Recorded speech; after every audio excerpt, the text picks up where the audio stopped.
Somebody asked me, am I mad at Steve Harvey, right? I'm not mad at Steve Harvey. You know what I'm saying? And then to me, all of these stories, Sha'Carri Richardson, Steve Harvey, Charleston, like all of these things kind of run together. Understand this, right? Understand that every message, somebody gets something different from it. Everybody's story is different. How you reach greatness, how you fall from greatness, how you recover from a fall back to greatness. Everybody's story is different. When Steve Harvey told women, think like a man, right? That's because the women that were successful with him, I guess that's how they thought. So let me pass this advice on or whatever case. Unfortunately, what happens is when you give advice out, if it's some type of way it doesn't work out for you or whatever, a lot of people, they say, look at you. But you got to understand it's like this. We all go through trial and tribulations. We all have to learn certain lessons. We all have to go through something at this particular time to make us better for tomorrow. So I say take everything with a grain of salt. There's a lot to be learned. There's a lot to be thought. There's a lot of conversation to be had. And sometimes we tend to hinder people from learning their lesson.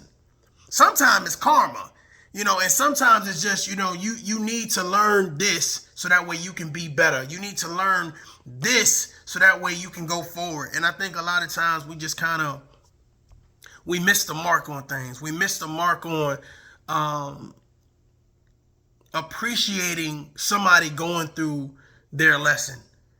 You see what I'm saying? Like, when I don't wish nobody's spouse to cheat on nobody. So I'm pretty sure as Steve Harvey, he definitely feels a certain type of way. But see, that's why I said we have to be mindful of, especially as men.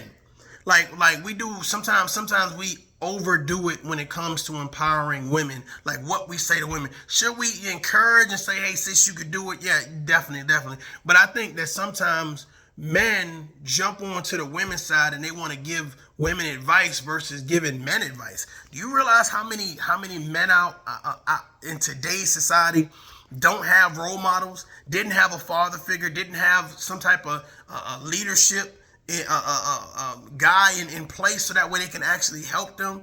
And I think that's what really shakes us up, because when we get those men in position, those men want to talk to women. When we get men with a platform, those men want to talk to women. When we get men in those positions, those men they're so concerned about what women are doing versus what men need to do.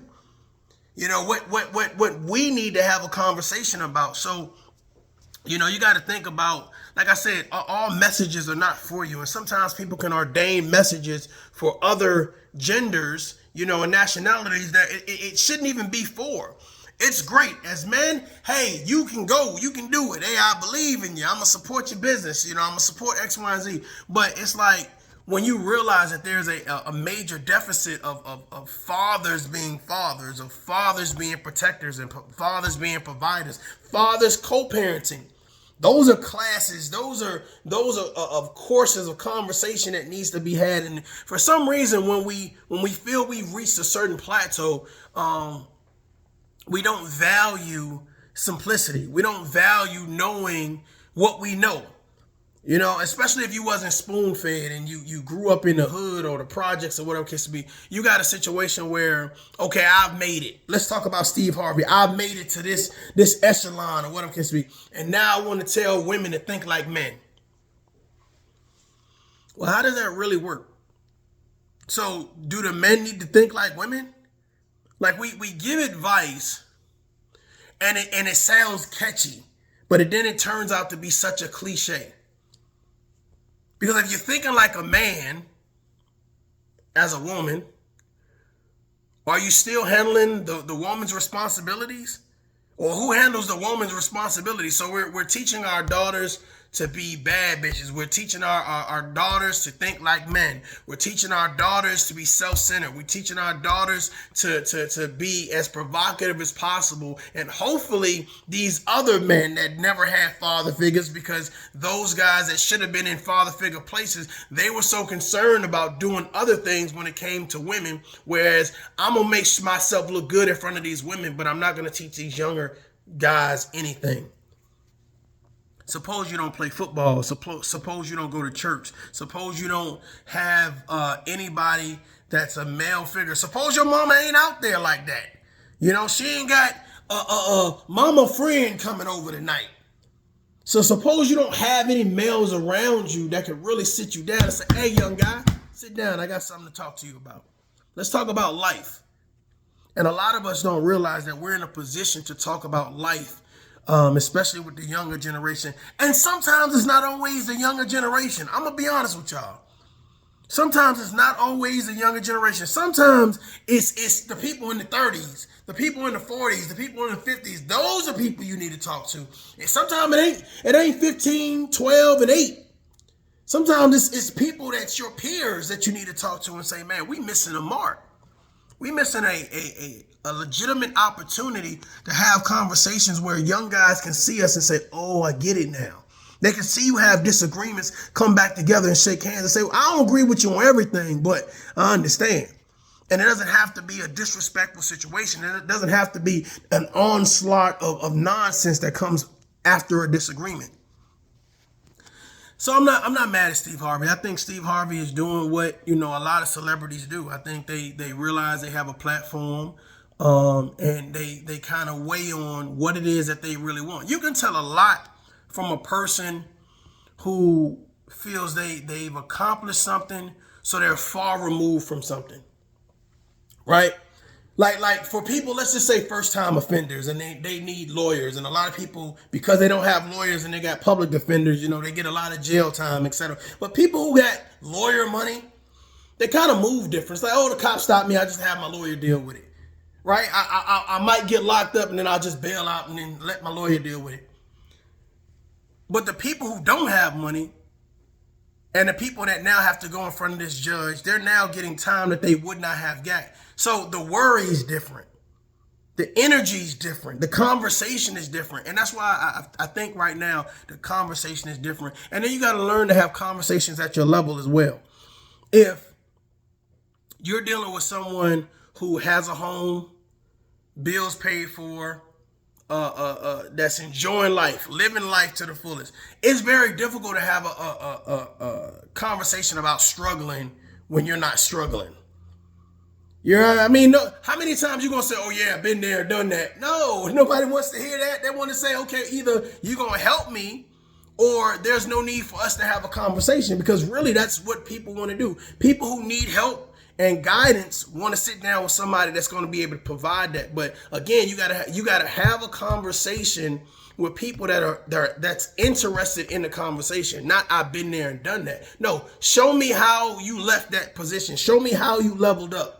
And there's just not a lot of people that's willing to have that conversation. Like when you listen to the Steve Harveys, you listen to Derek Jackson, a lot of it be cliche statements. Right? He'll say something as a rich guy, right? He'll say, well, you got to spoil that woman. You got to, spend this and do this and do that, do that. But you're doing all of that and your relationship still fails. Your marriage still fails. So is it more important to spoil her? Or is it more important for you guys to be on the same sheet of music and make sure that y'all communication and love languages actually are intact?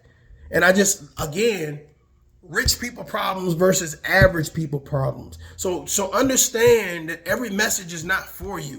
So when you're saying, hey, think like a man, is that for an average woman or is that for a rich woman? So, I mean, you gotta, case in point, Sha'Carri Richardson. I'm just extremely excited and extremely happy for her, and I know she's going to do, go forth and do great things or whatever case to be. But here's the thing. Let her have her moment. Let her have her moment. Let her indulge in her moment. Let her be excited about her moment. She sent some great messages, some great interviews out there. Let her enjoy it, because here's what's going to happen. She ain't perfect. She ain't perfect. So the energy that we put in, cheering and hyping her up, make sure that we still have that support when she says, okay, well, today I'm going to go out and get drunk. Today I'm going to go out and get high, because she's a regular human.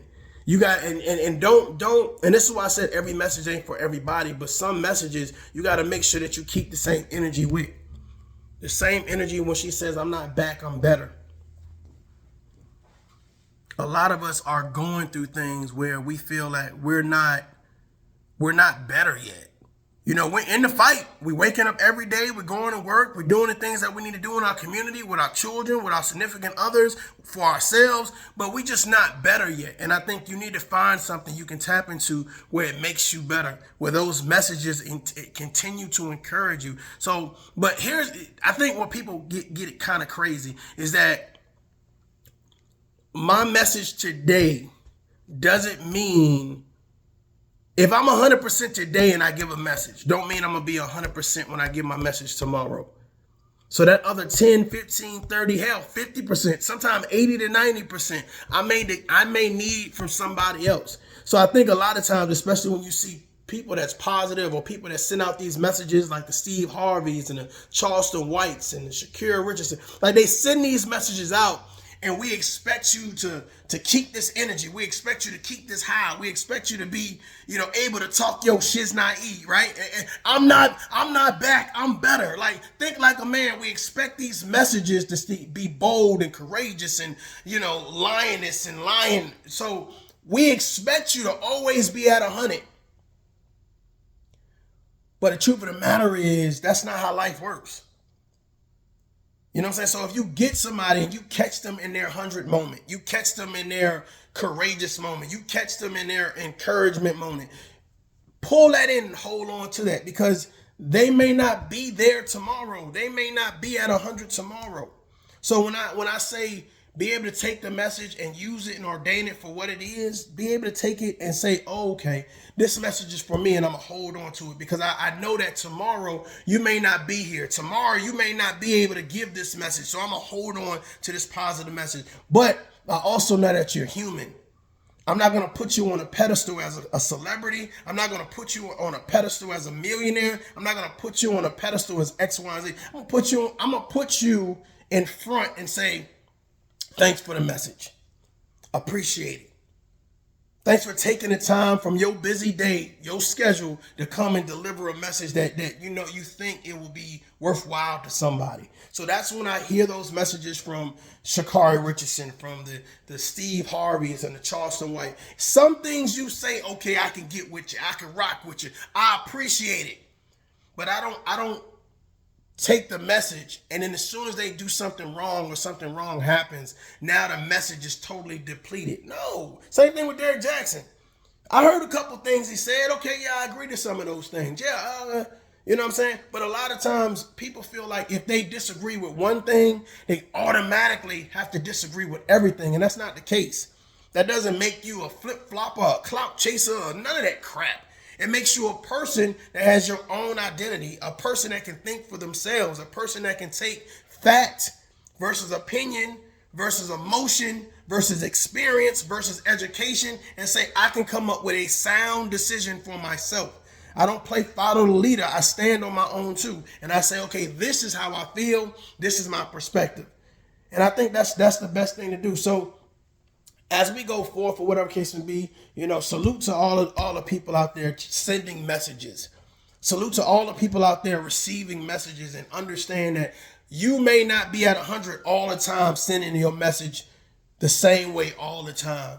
So when they reach their peak and they at their 100% message and you get it, and it's like, wow. Tomorrow when you go back, they may not be at 100%, and they may need you to send them that 30% back, that 50% back.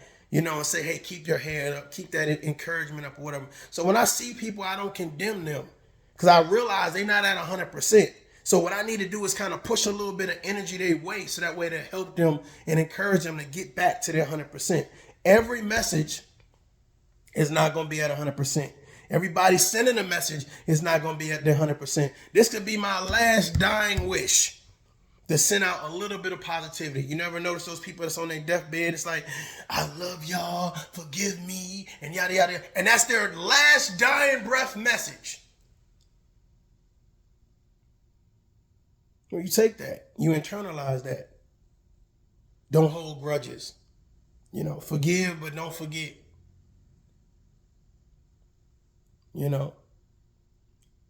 But you take it for what it's worth. Till next time, I'm ToughLove. Daughter. Peace.